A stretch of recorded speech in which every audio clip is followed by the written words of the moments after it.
Hello friends, this is Yrvind, and now the epoxy is dry. It's bone dry. It's like magic. Just mix in the hardener to the resin and it becomes dry. So it's a wonder in the modern world. So now I know. Originally it was 27 millimeter and then increased to 29. So 27 to 29, that's 1 millimeter more on each side. Just what I wanted. Just what I wanted. So here is 30 millimeter and inside the pipe is 32.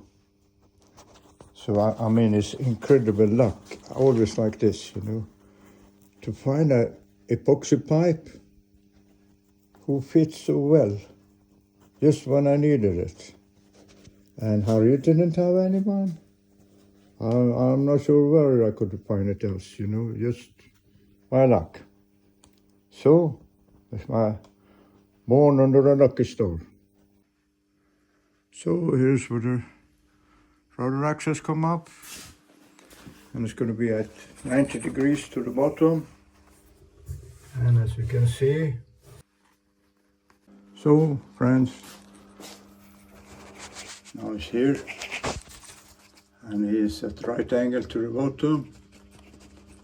So the rudder blade is going to sweep the bottom on the outside. And he's just in here. So we do it outside first and then we're doing the inside later. So this is the hole here in the bottom of the boat. The laminate is 6-7 millimeter thick, so that's plenty. Here's the pipe inside. At the bottom, I pour some epoxy. The pipe on the inside for the tiller shaft. And at the bottom, it kind of looks like this. Put up a lot of epoxy around. And well, it doesn't rip. So that's a good thing. So tomorrow it will be dry and stiff, and then I can do more work. And over here, I'm making the shaft thicker. Wrap around 2 times with 450 gram. And well, the chest one was here, it was millimeter.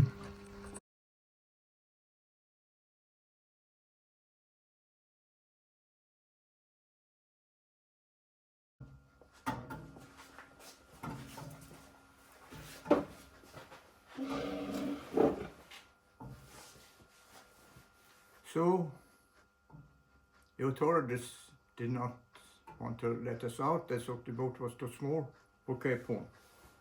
So we left anyway. From Mar del Plata at latitude 38 degrees south. It did not take us long to reach the roaring 40s with its many gales. Besides strong winds, we also had to fight the northerly Falkland current. Progress was slow. We have to drive the boat hard. One day, when sailing with a beam wind, a breaker hit breeze on her side and rolled her over 360 degrees. It was Jannike who spoke first. Sven, now we are in heaven, she said. Confused, I answered. What do you mean? Sven, she said, do you not hear the angels playing? As I collected myself and listened, I heard, in fact, the boat was filled with amused, beautiful sacral Bach music. It did not, however, take me long to find a tape recorder who had hit the roof with the on button and was the source of this astounding euphony. Back to Earth, Jannike, I said. There is much work to do. We have to act fast. During the short time the boat had been upside down, water had poured in through 4 ventilators and 3 hatches. Jannike, who did not always listen to her captain, had not closed the tool hatch. A jerry can with water had broken loose and smashed the echo sounder. My books that I had taken such good care of for many years had fallen right up to the overhead and dented the insulation with their back, giving me a souvenir of the blue. Now they were thrown all round the boat, wet with salt water. I was quickly on deck to see what damage had been done.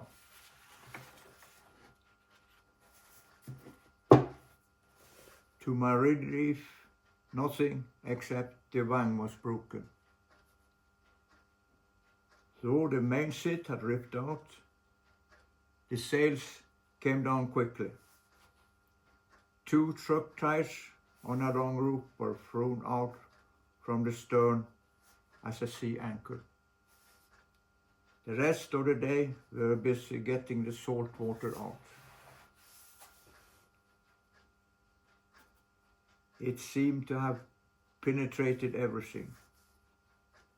We changed the wet bedding. We dried or replaceable canned food so that rust would not damage them. By the time darkness fell, we had done a fair job of it. The gale also started to blow itself out. Next day, I made seals for the hatches and ventilators. I kept stowing and lashing all gear much better. Finally, the boat was as ship-shape I could make her under the conditions. A week later, it was time for another go. This time, the wind hit us like a hammer. That did not first worry me so much because soon come, soon goes, I thought. But when half an hour had gone and wind incredibly just kept increasing, I realized that I was in for something I never before had experienced. I had already gotten all the sails down. The 2 truck ties were again streamed on a long line from the boat's stern, acting as a sea anchor, and like before, they held breeze rear nicely to the wind. I had done all I could. I went below into my bunk and started to read Physics for the Inquiring Mind, The Methods, Nature, and Philosophy of Physical Science by Eric M. Rudder, a large, heavy book, 778 pages. After 4 hours, we were pitchpole. That is, the boat was turned stern over bow. But now the problem was solved. The lashing held, and the seals prevented much water from coming in. Breeze remained relatively dry and shipshape. Towards evening, I was sitting in the doghouse looking out. Then I saw a big breaker nearly over my head. Here we go again, was my thought.